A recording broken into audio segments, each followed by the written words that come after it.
Good morning dear students. मैं Mahichand Sharma Pathak coaching classes में आपका स्वागत करता हूं।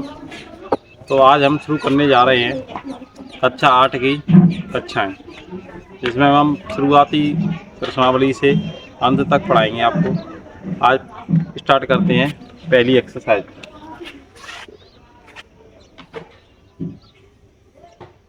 इसमें दे रखा है आपको परमेय संख्याएं और उनके गुणधर्म। परमेय संख्याएं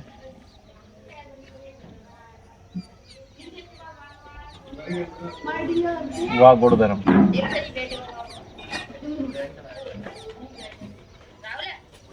तो सबसे पहले हम जानेंगे कि परमेय संख्याएं होती क्या हैं, तो उनकी उसकी परिभाषा है।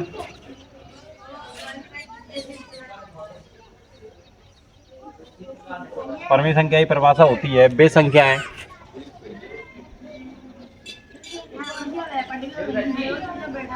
जिन्हें हैं हम P/Q के रूप में लिख सकती हैं।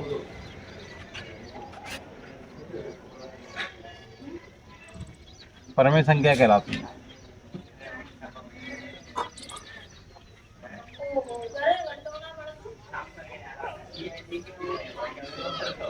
शर्त यह है इसमें कि Q not is equal to 0। Q का मान 0 नहीं होना चाहिए। Q का मान 0 क्यों नहीं होना चाहिए? क्योंकि हम Q का मान यदि 0 रख देते हैं तो वो संख्याएं अपरिभाषित या अनंत हो जाती है। तो देखिए, ये तो हो गई परिभाषा। अब हम बात करेंगे इसके गुणधर्मों के बारे में। तो सबसे पहले बात करते हैं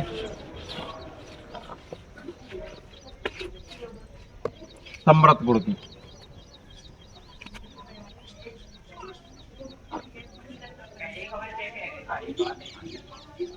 समृद्ध गुण, समृद्ध गुण में क्या होता है कि परमेय संख्याओं में हम संक्रियाएं लगाएं चारों: योग, व्यवकलन, गुणन और विभाजन। यदि इन संक्रियाओं के बाद भी मान हमें परमेय संख्या प्राप्त हो रहा है तो वह समृद्ध गुण को दर्शाएंगे। जैसे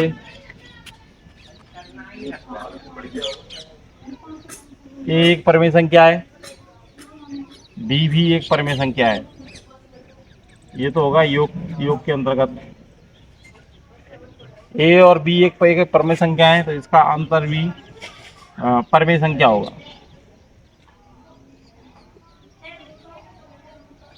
व्यवकलन,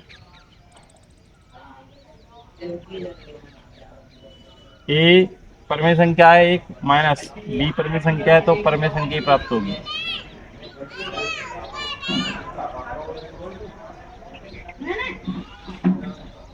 अब बात करते हैं गुणन।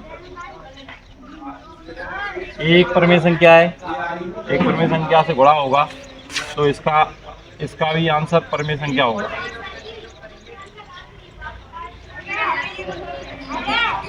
भाग या विभाजन, ए भाग बी, इसमें परमेय भी हो सकता है और नहीं भी हो सकता है। क्यों यदि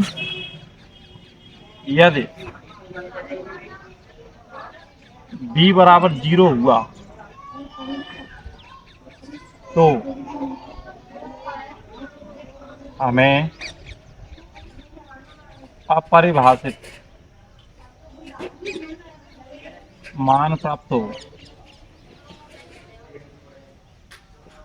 इसीलिए विभाजन के अंतर्गत परमेय संख्याएं समृद्ध नहीं होती।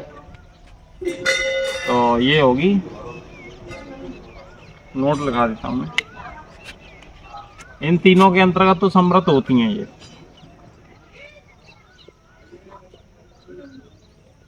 केवल इसके अंतर्गत समृद्ध नहीं होती।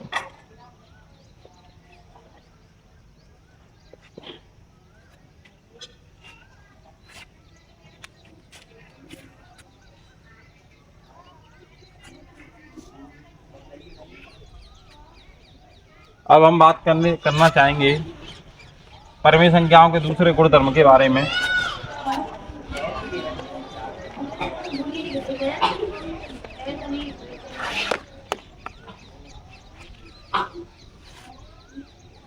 दूसरा गुणधर्म है क्रम विनिमेयता।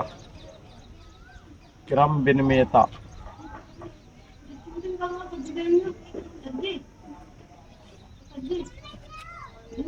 दो परिमेय संख्याओं में संक्रियाओं का प्रयोग हो और उनके क्रम आपस में बदलें, तो यदि उनके मानों में कोई परिवर्तन नहीं होता तो वह क्रम विनिमेयता गुणधर्म को दर्शाएगा। यदि होता है तो वह क्रम विनिमेय नहीं होगा। देखिए,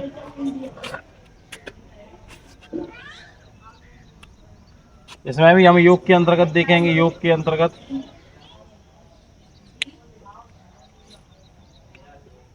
जैसे अपन ए ले लिया, ए प्लस बी बराबर, यदि बी प्लस ए हो रहा है तो ये क्रम विनिमेय होंगे योग के अंतर्गत। एक एग्जांपल लेके देख लेते हैं।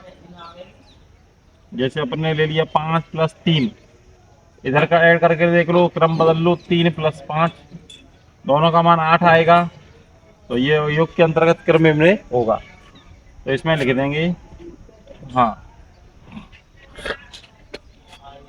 अब बात करते हैं व्यवकलन।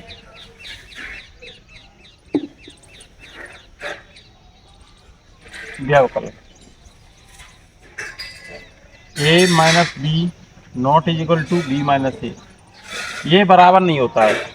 एग्जाम्पल से समझेंगे आपको। जैसे अपन ने 5 माइनस 3 ले लिया, 5 में से 3 ऐड वो सब्ट्रैक्ट करेंगे तो कितना आएगा 2, और इधर ले लिया अपन ने 3 माइनस 5, क्रम बदलेंगे, 3 में से जो गया तो माइनस 2, ये बराबर आ रहा है? नहीं आ रहा है, तो इसको लिख देंगे लास्ट में 2 not is equal to minus 2, तो ये नहीं होगा। क्या होगा? नहीं होगा।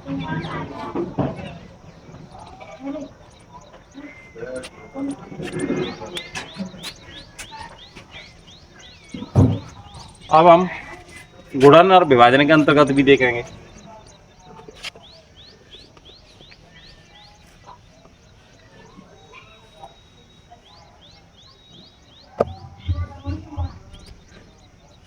गुणन, तीसरा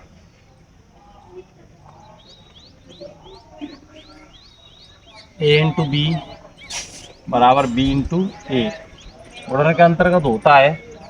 एग्जाम्पल से देखेंगे। जैसे अपन ने अभी लिया था 5 मल्टीप्लाई 3, कितना हो रहा है? 15। इधर करके देख लो, 3 मल्टीप्लाई 5 कितना हो रहा है? 15, बराबर आ रहा है? तो हाँ, लिख देंगे। गुणन के अंतर्गत क्रम विनिमेय होता है। अब देखते हैं विभाजन के अंतर्गत। जैसे अपने ले लिया 9 में भाग, सॉरी, ए भाग B not is equal to B भाग ए। जैसे अपने 9 में भाग दे दिया 3 का भाग देंगे 9 में तो कितना आएगा? 3। अब इधर करेंगे हम 3 में भाग देंगे 9 का भाग 3 में 1/3 के रूप में जाएगा, बराबर आ रहा है? तो नहीं लिख देंगे। लास्ट में क्या लिखते हैं? परिमेय संख्याएं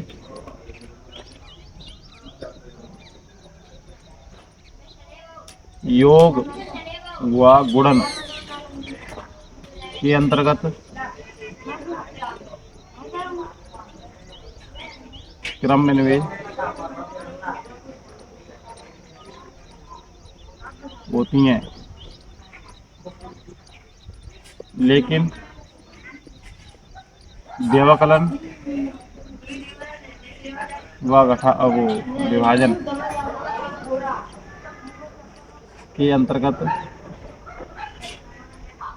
क्रम विनिमेय